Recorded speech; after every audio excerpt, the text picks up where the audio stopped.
ডাক্তৰে কি ক'লে? এই ডাক্তৰে ক'লে হাৰ্টৰ প্ৰব্লেমটোৰ কাৰণে মোক দৰৱবোৰ বেছিকৈ খাই থাকিবলৈ কৈছে আৰু মই কোনোবা দিনা চাগে যামগৈহে আৰু। হ'ব, তই চিন্তা কৰি নাথাকিবি, আমিবোৰ আছোঁ নহয়। অ' ধুনু, তহঁতি থাকিনো কি কৰিবি আৰু?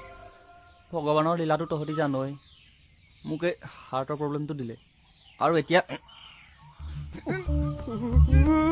কি হৈছে? কি হ'ল?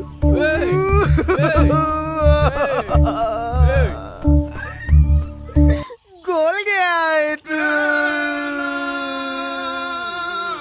তই এখন চাই যাব নোৱাৰিলি দে বাবু। কি?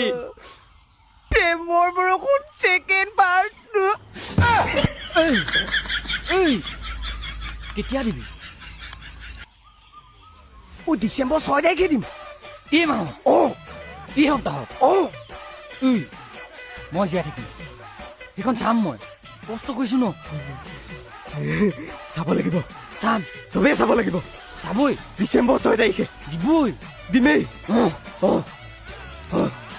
প্ৰেমৰ বৰষুণ ছেকেণ্ড পাৰ্ট ডিচেম্বৰ 6 তাৰিখে চাব।